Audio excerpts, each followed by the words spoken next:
Before we get into our discussion, it's important for us to state that the Higher Education Reform Experts South Africa is a European Union-funded project. The views and opinions expressed in this podcast are those of our guests and our guests alone. They do not represent or reflect the official policy or position of HERESA or the member institutions and organizations by whom our guests are employed. Unless otherwise stated, HERESA does not endorse, approve, recommend, or certify any information, view, product, process, service, or organization presented or mentioned in the HERESA podcast. Welcome to the HERESA podcast, where we'll have engaging, stimulating, and hopefully worthwhile conversations on issues, themes, and concerns in higher education. My name is Kanya Mjadli, and I am the Media Liaison Officer for Technological Higher Education Network South Africa, or THENSA, which is a coalition of technology-focused institutions based in South Africa. I'll be the host of this conversation, but in future we'll have a number of other hosts featured on the HERESA podcast. For those of you who aren't in the know, HERESA is an Erasmus Plus capacity building project for higher education, which THENSA established in partnership with Orbial Global Observatory in Spain and the South African Qualifications Authority, or SAQA. As a pilot project that will take place over 3 years in THENSA's member institutions, HERESA seeks to build a network of higher education reform experts in South Africa based on the Higher Education Reform Experts model in the EU neighborhood.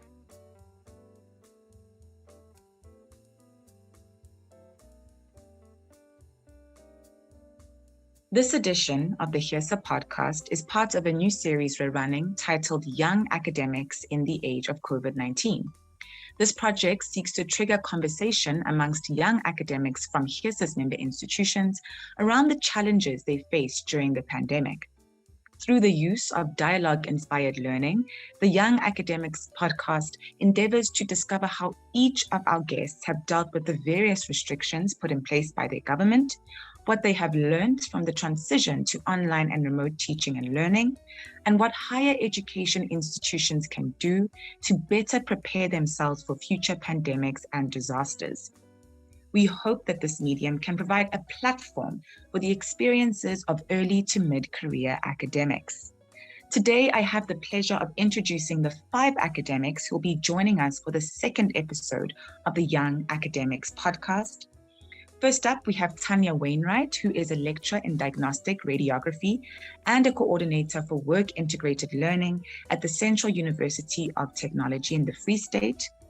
We're also fortunate enough to have 2 international guests who will be joining us all the way from Italy. We have Marta Gandiglio, who is an assistant professor in the Department of Energy at Politecnico di Torino. We also have Matteo Fasano, who is an assistant professor also in the Department of Energy at Politecnico di Torino. Bringing it back home, we have Kashmita Gayadin, a law lecturer at the Durban University of Technology. And rounding up our panel is Nomzamo Tshemese-Mwandaba, who is a lecturer in the Department of Electrical, Electronic and Computer Engineering at the Peninsula University of Technology. Young academics, thank you so much for joining me today. So in the previous episode, we spoke to a group of academics who had more or less started their teaching careers around the time the COVID-19 pandemic hit. And in the last 2 years, I've personally chatted to students who've started university in 2020, and they've told me that they almost had to let go of what they thought their university experience would be like.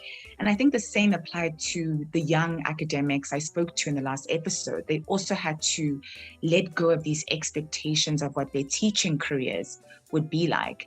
So with that being said, I'm very excited to hear the kinds of themes and topics that come up in our conversation today. And I hope, colleagues, that you get an opportunity for all your voices to be heard.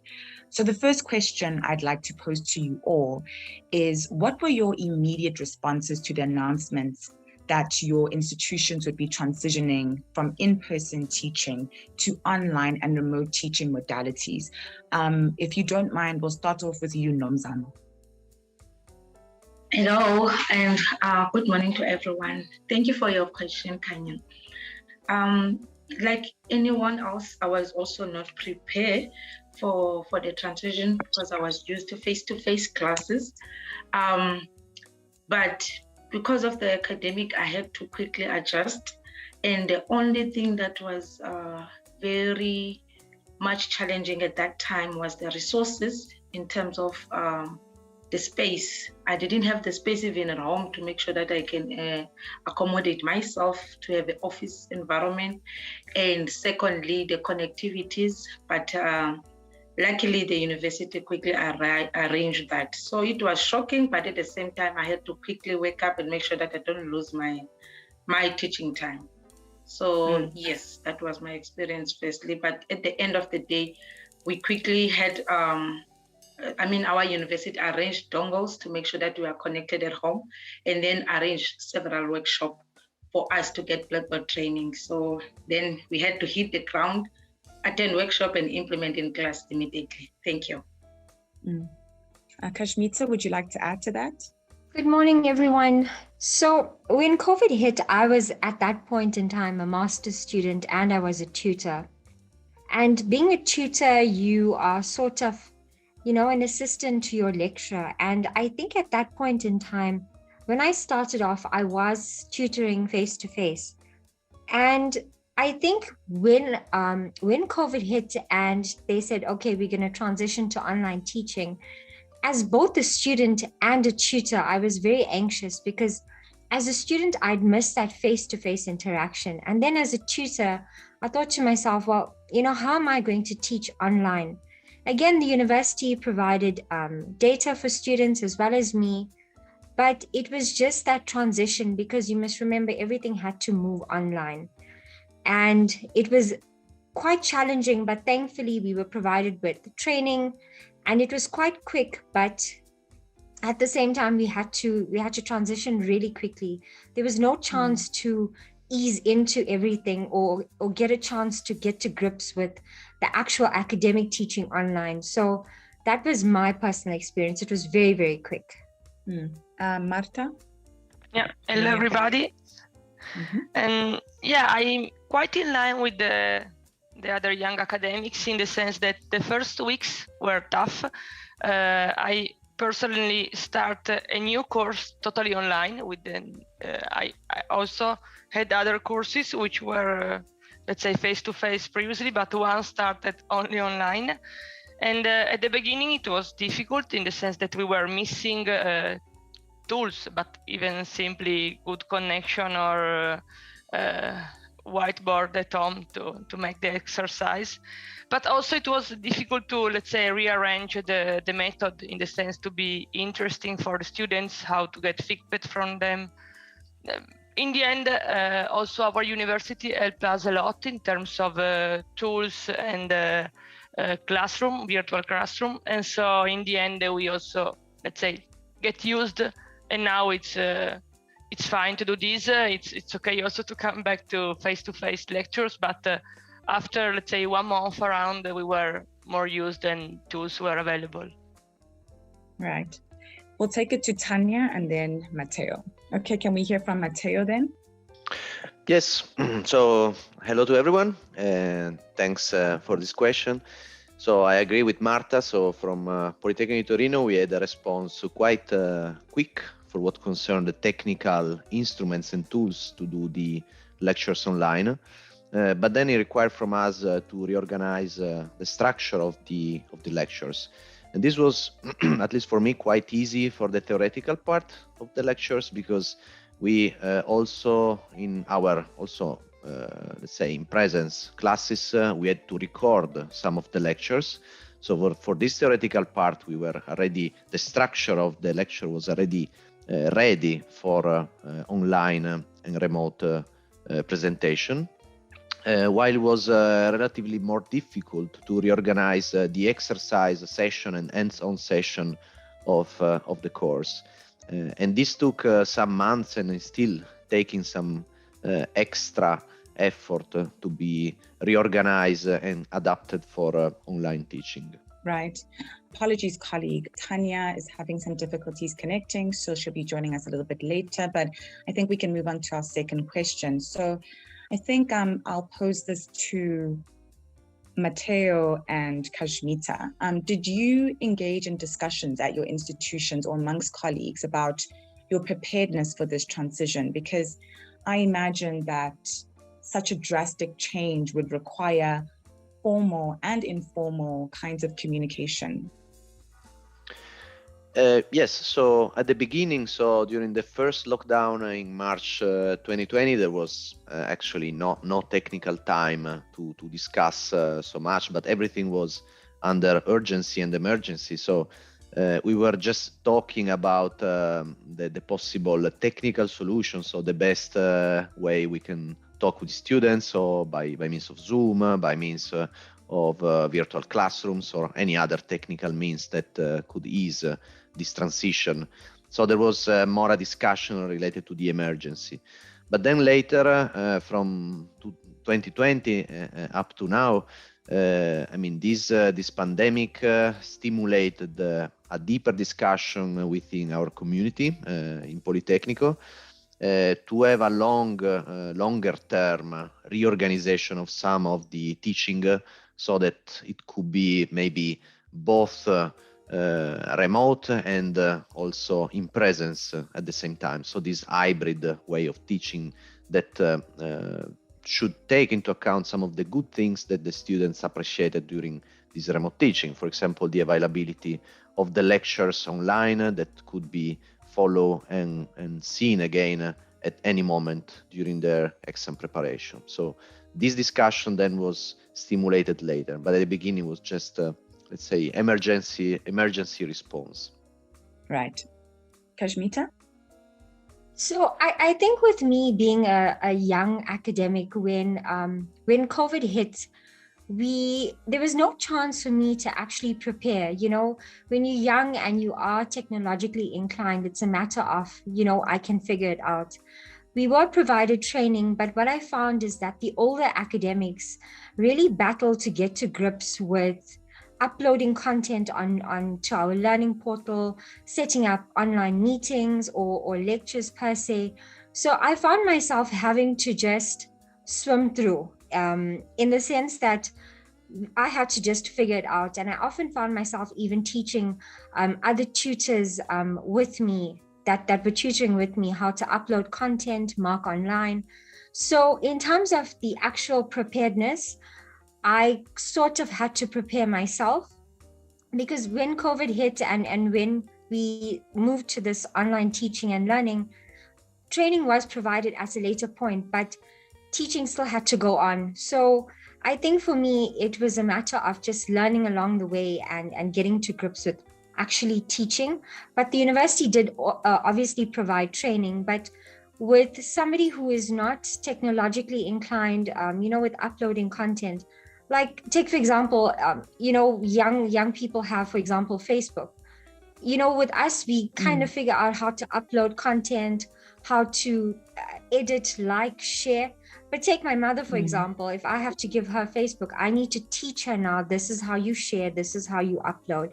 So I think that's the challenges that I faced. And the university did its best to prepare us, but there were obviously, stumbling bricks along the way. Right. I think that's a very interesting point that you mentioned, having to teach colleagues who are not intuitive about how to navigate these platforms. I think that's a very interesting point. And I think it kind of segs into my next question, which is, what have been the most challenging parts of this transition? I'll give this to Marta and Nomzamo. Okay, but I think that, as said also by the others, the technical part for us, for being young, was at a certain point successful. So we get tools, we were able to successfully connect and to run the lectures. The reorganization of the courses, how to transfer some knowledge which is non-theoretical to the students, has been, I think, the hardest part, because for example, we have some courses in which we were going to the lab, we were showing some practical experiments. These parts were very hard to transfer, and the reorganization was quite difficult. And I think it has been the, let's say, the hardest part of this transition. Now over to you, Nomzamo. Thank you, Kanya. I agree with Martha on the point of the technology, like to upload the content. In our case, we had a workshop on how to arrange your course and upload it on platform.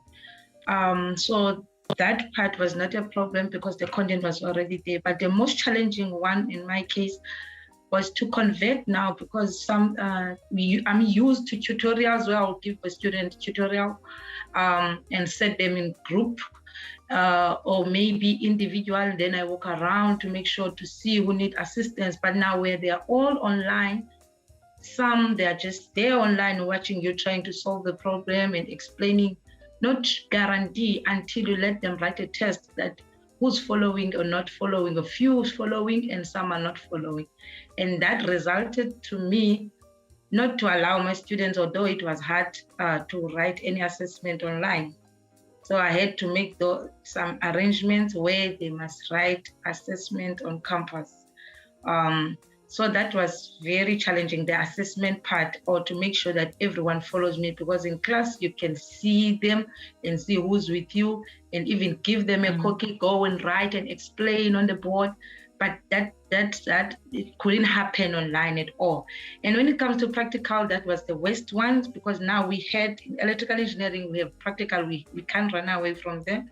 But now we had to answer a question that is a lecture, what are you gonna do to make sure the student, they cover the practical part or the labs, use any software that is internationally recognized. So the softwares were there, but students didn't have them. So in that case, we have to show the students online on how to simulate and prove some certain theory using simulations. So to verify whatever we have designed in a simulation environment, and as a lecturer now we are doing it, and I'm used in a case where I will put the student in a lab, everyone have a computer to simulate and verify the results. And now if I'm verifying them, they are watching me. Later when the lockdown level went down and I invited my students on campus, asked them to do the same thing that they were doing online, you find that they were not there when we were doing it online. So that was the most challenging one, because the year is going and you're going towards the end where you're going to assess, is the student capable to do this work? You find out the student was not getting you well for practical part of the subject. So that was very challenging now. Thank you. Right. I think it's interesting to hear some of these challenges, because we're consistently told that challenges force us to innovate and pivot.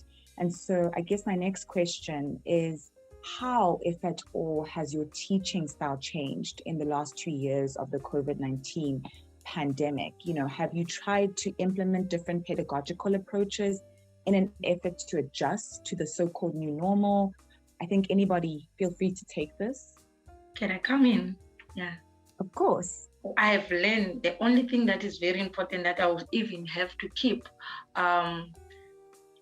the content of the subject, or subject file or subject box, whatever name you want to call it, it is very important to be in order.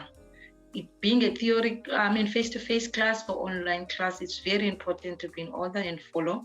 That one will ever have to keep. I have learned, because I was forced, because whatever we are doing as lecturers, we must have evidence that I've done that. Is that student falling behind? What have we done to assist the student?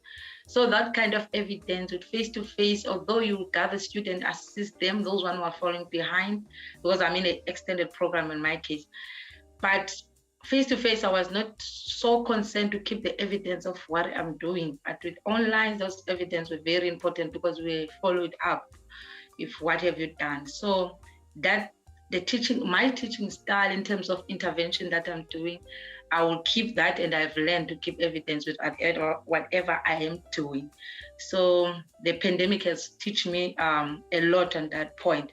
Also, when it comes to online and tutorial assessment, not test actually, not the ones that will count towards the final, but the ones that are used to prepare the students. That one, I have learned that for each and every lesson that if I'm covering certain topic, lesson 1, I must have a tutorial that goes with that lesson all the way to make sure that they're following me. So before we start the next session, we're first going to cover what was the tutorial of the last session, just to force them to follow me, because they were really not following online. So you pick them by names and say answer and pose a question to randomly to students who are attended online. Unfortunately, I can only implement that to the students who are present online at that time. Thank you. Right. Marta, do you have anything to add? Yeah, I think that I also learned to be more organized and to, let's say, better structure the lectures, even from the beginning of the course, trying to better inform the students about the plan for the teaching. I agree, it's good to every lecture to start from the previous one. Usually in our university, we have courses with a very high number of students, so it's difficult to interact with a single person because we have maybe hundreds of students. And this is another, let's say, I think it's more difficult even online. But certainly I have tried and to reorganize and rearrange the courses. I have a lot of already developed online material which can be used in case some students are not available during the lecture. So all these recordings are anyway a good material to be shared step by step, not too much in advance, otherwise maybe they won't follow. But I think maybe the best things I've learned is in the way I am arranging and the course in general, and also running the lectures in the sense that when you are online, you need to get their attention more than in face-to-face lectures. And so maybe you make question, you do a questionnaire, and this is something which it's also good to use in face-to-face lectures. Right. I think work-life balance has been one of the major talking points in conversations about the impact of the COVID-19 pandemic. I'm keen to know whether you as young academics were able to strike a balance between the personal and professional. You know, were there several moments where the line became blurred, given the fact that most of your working life was now taking place in the comfort of your home? I'll give this to you, Kashmita, and then we'll go to Tanya, who's back in the room.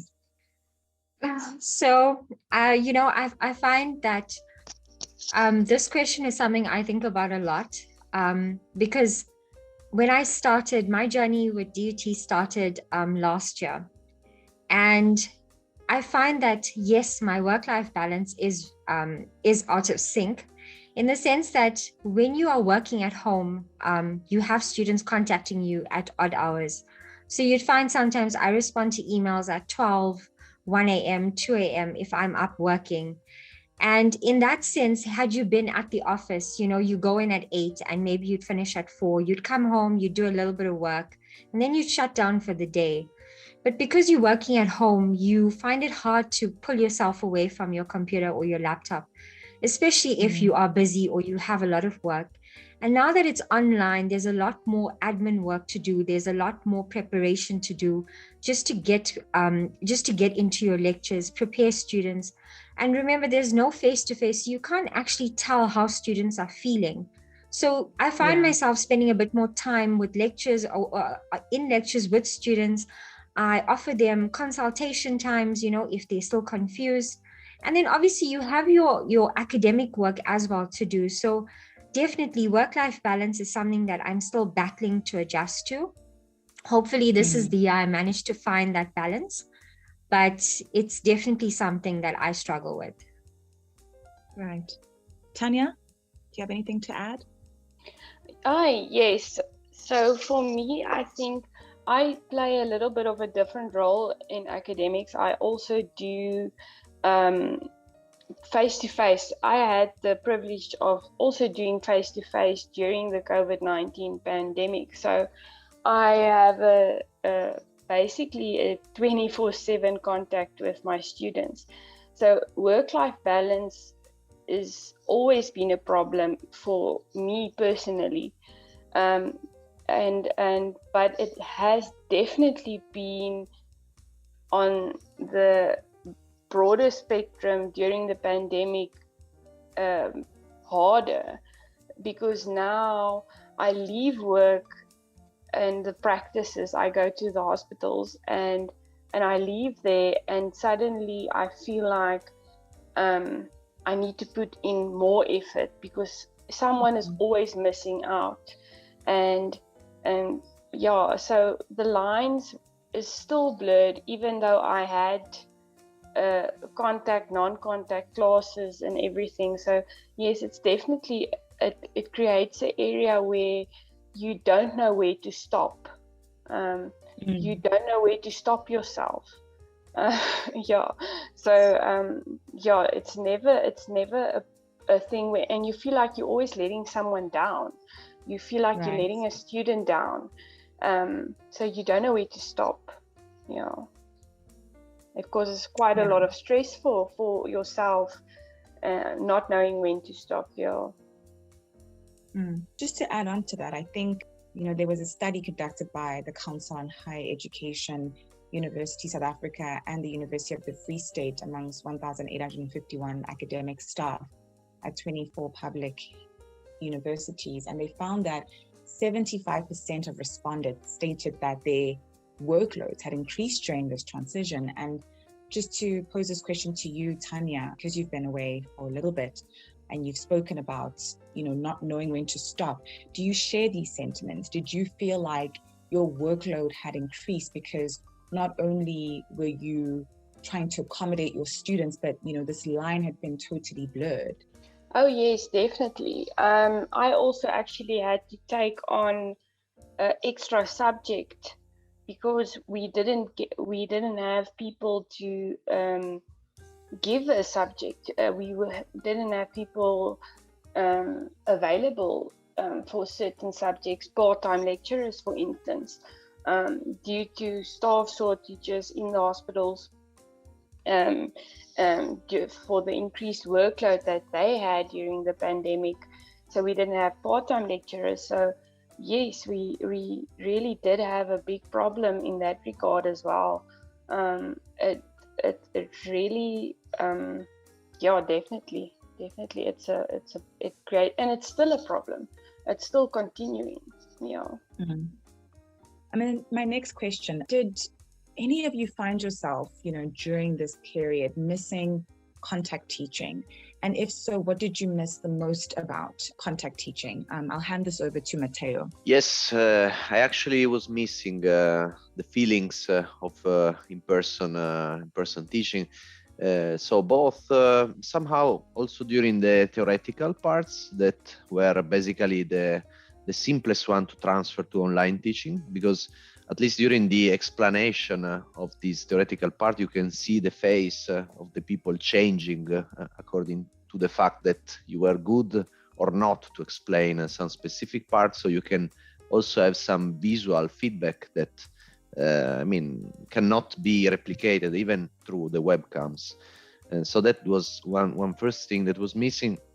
But then especially I was missing the atelier and the hands-on activities in laboratory, because during those experiences where you have a closer interaction with face-to-face with the students, you can clarify many things about the application of the theory that you explain during the lecture, but also you can clarify many things about the theory that maybe the students sometimes are shy or not ready to ask you during the all-together session. So this was quite a problem during instead online laboratories.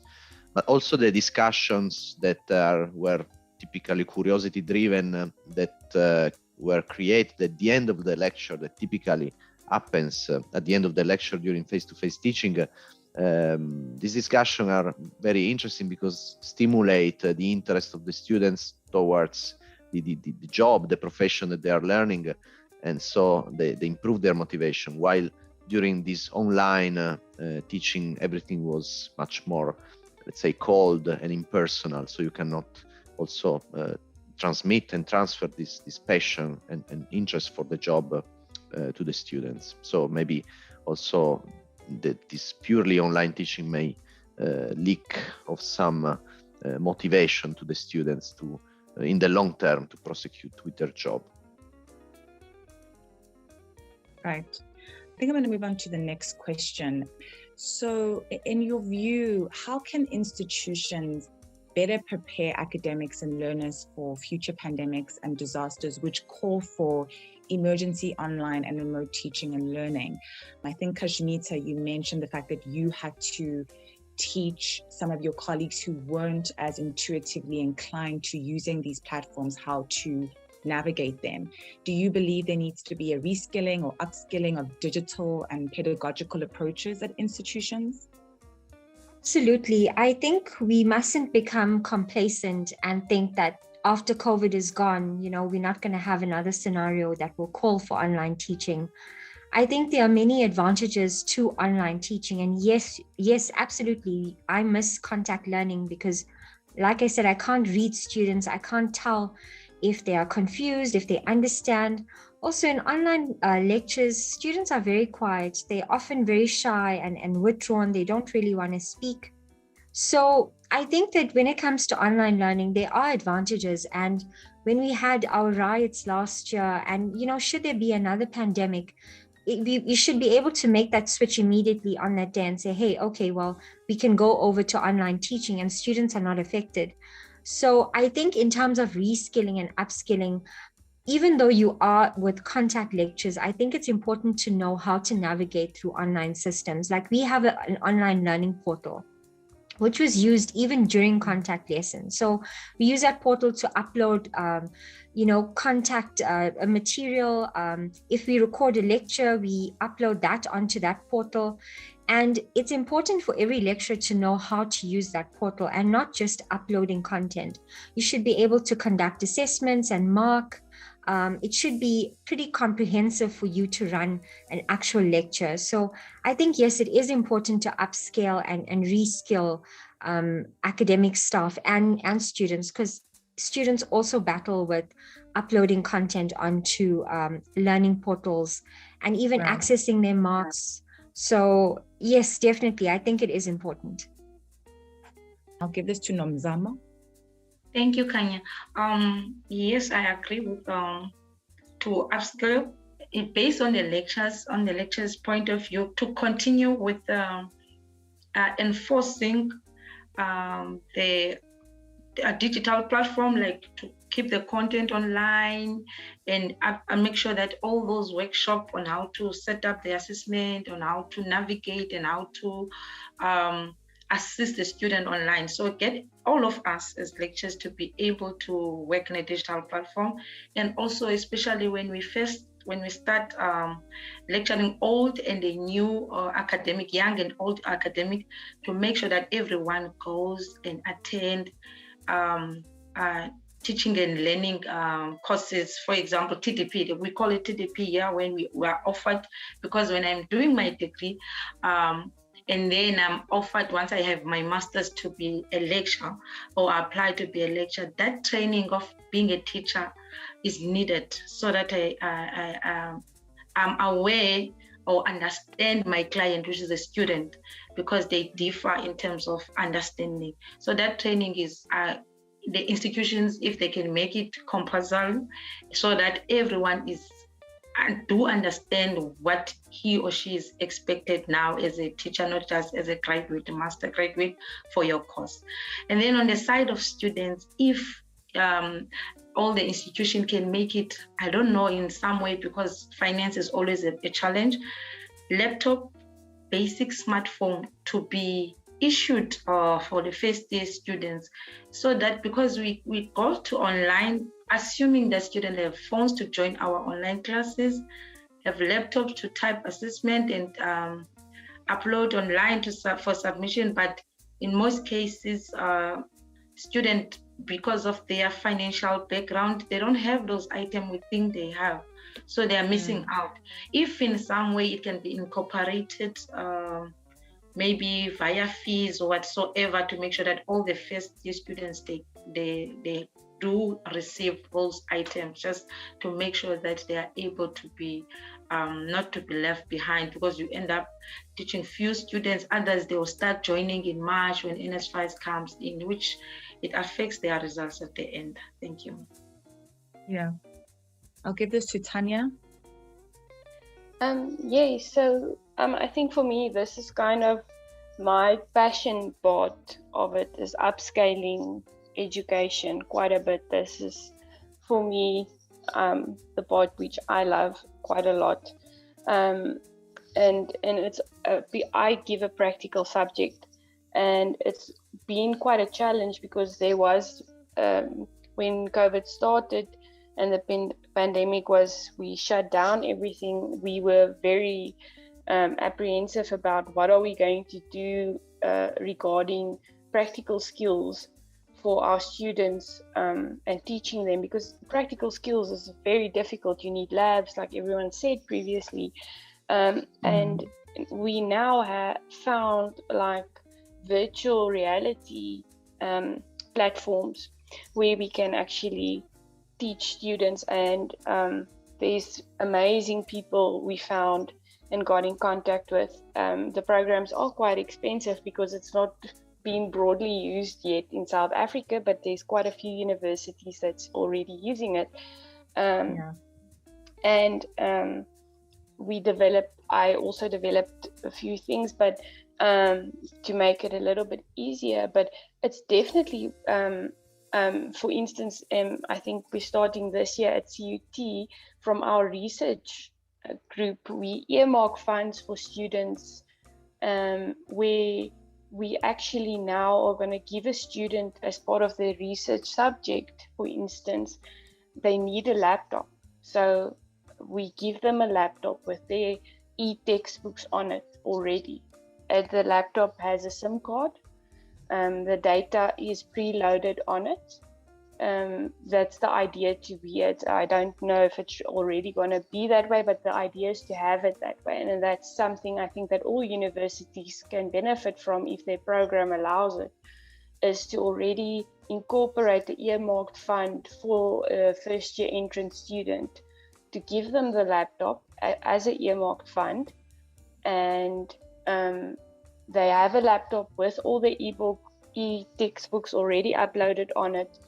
It has a SIM card capability with data already preloaded. Everything is there for them.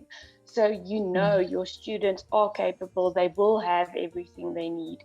And then we have the possibilities of virtual reality, where we can now simulate labs. It's not exactly the same, but they can train at home in a simulated lab environment, where we know we can at least try and hone in some of the skills in an environment when we have a situation like a strike or the next pandemic or whatever circumstances arise where we can't get to our students. So I think there's so many things, wonderful things that came about. The virtual reality systems were already there, but it just boomed up quite nicely, and it's wonderful that you can actually get to it, and if there is actually funding for it, to be able to use it. And that's I think the way forward for us all as academics is to look into virtual reality for lab simulations, for a student to have the capability to be at home and simulate a lab. For us, I do radiography. They have an X-ray machine in their room. They need a 3x3 meter space, and they can simulate a patient. I mean, that's amazing. So they train at home in the comfort of the home, and I think, for any student and it can be incorporated into many ways for lecturers and students. So yes, there's so many upscaling ways, and lecturers need to be taught and be exposed to the possibilities. There's so many of them. So it's definitely a thing that is needed to be explored and brought forward and talked about. Yeah. It's such an interesting point, Tanya. Just discussing the capabilities and the possibilities of things like virtual reality in our institutions. And I think it kind of flows nicely into my last question, which is, as we move back or have already moved back to contact teaching, what are some of the lessons that you have learned as an academic, and how do you think you will implement them in your career going forward? I'll start with Marta, then we'll go to Matteo, and then we'll have Kashmita, Nomzamo, and Tanya. Okay, thanks also for this question. Let's say, as said, I learned a lot, even if it was a hard period. But I'm happy to be back in face-to-face lectures. And luckily, being young, we were, as said, fast in learning these tools. And also, I tried to use, let's say, chats and other side tools except the virtual classroom to discuss with the students and to create more interaction. And I'm continuing to use these even now that we are back in face-to-face lectures, and I'm continuing trying to use questionnaires and other interactive tool with them. It's something which I think is good, and I'm still using. Also, we need to be prepared because it can happen, it already happened last year that we start with face-to-face and we need to go back to online. So something that is also very important is to be flexible, to be ready to switch the teaching mode. And this, I think, it's something that we have learned, and now it's part of us and will be useful in general in the future, this flexibility that before it was not available in the university. And this is something that I think I will, let's say, keep and in the future during the lectures. All right. Matteo? Yes, I agree with Marta that we cannot neglect all what happens in these 2 years. I think that this transformation was already in place, but as in many other fields, the pandemic was a booster, an accelerator of this transition towards more digitalization, spread digitalization of everything. In the teaching, the student appreciated a lot to have these tens or hundreds of teaching hours fully available online at any time, which also improves the accessibility of what we teach to as many people as possible, and also the standardization somehow of the things that we presented to the students, because sometimes someone is presenting to a lecture, sometimes another is presenting to another one, and so students may be sometimes confused by, for example, lectures that are only in presence and by many collaborators. And so this is also an opportunity of standardization, at least of the theoretical part. But then this availability of material everywhere and every time should be also, of course, integrated with the, let's say, standard in-person teaching for what concerns especially the project development by the students and for the exercise, because this part requires a creativity and collaboration and, let's say, soft skill part that cannot be taught by online alone. So let's say the hard skill can be more still be transferred by means of this online teaching, or at least integrated with this online teaching, while all the soft skills that you learn during these university courses should be learned and transferred to the students by in presence. So an hybridization between the two, I think, will be the future in teaching. That's great. I think I said Kashmita. Yes, I think for me, I had to explore my creative side. You know, when I obviously did my law degree, it was contact learning. So the way I was taught is very different. And then now I'm teaching online. So I had to explore my creative side and try to get students to be interactive and kind of experience the face-to-face setting. So in that sense, if we do go back to, or when we go back to face-to-face teaching, I would obviously take that creative side with me to obviously encourage more students to be interactive, even in classes. Although you do get it naturally being in a classroom setting, not everyone is interactive. So I think for me, the creativity of having or exploring new methods of teaching just to get students to understand content and obviously have a successful academic year. So that would be something that I would take with me. Nomzamo, do you have anything to add? Thank you, Kanya. The only thing that maybe that has not been mentioned, I will add everything, especially the one of being in order. Like keep your subject books in order, the paperwork to be up to date. The part that I really enjoyed a lot, I'm involved in lecturing electronics. So we had to simulate our labs. Before the pandemic, we tried to have software that we really want, which will link with what we have, facility we have in our labs.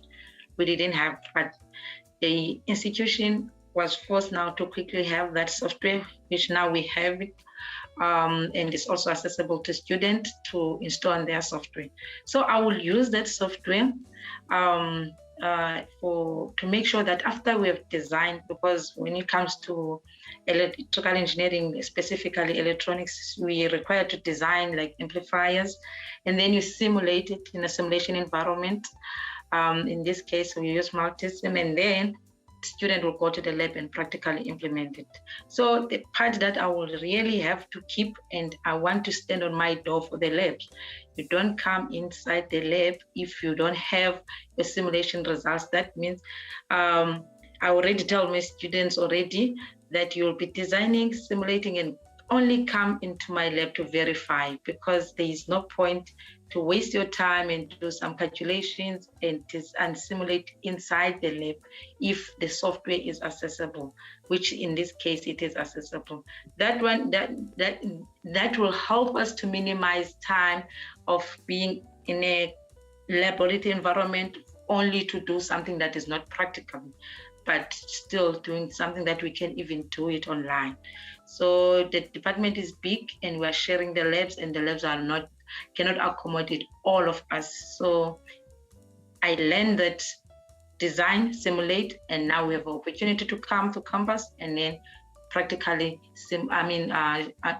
prove what we have simulated and compare your results. So that I will make sure that I enforce it, because it's going to help our students in future. Because as an engineer, you always start the design, simulate your thing before you can practically do it. Thank you. Right. Then Tanya, can you take us home? Yeah, so I think we as a program actually decided to continue with a blended approach learning. So our students, because we saw that some students still benefit from online learning, others still benefit better from face-to-face, and we decided, well, let's do blended. They will have 1 week online, 1 week face-to-face, and then everyone gets the best of both worlds. So we learned that through this approach, everyone will have a little bit of the benefit for themselves. And I think for myself, I actually also do the blended part. Even though I give a practical subject, I do blended learning for them, where I have a portion where they actually do electronic work, and then I do simulation work in the lab with them. And I think for me, I see the satisfaction that the students get from being able to work with me as their lecturer and having the ability to ask a question, and then going back to the online environment and being able to, on their own time, think about what they did in a simulated environment face-to-face, reflect on it, and do activity or whatever. So I think it's always a good way, and we were forced to do this, but I think our new generation students, a blended approach is now quite fascinating to us, but it is beneficial for our new generation students, because they are inclined, a lot of them are inclined to use technology more, but we still do have some of them who do not like technology. So everyone is benefited through the system, I think, for us. And that is what I kind of like about this. Yeah. Excellent. Yes. I think we'll end on that point. Young academics, thank you so much for your time today. Thank you so much for your contributions. Despite some of the technical difficulties we had, I think we got some wonderful conversations going. I wish you the very best in your careers going forward. And thank you for taking part in this podcast. Thank you so much. Thank you. Thank you. Thank you very much. Thank you very much. Thank you.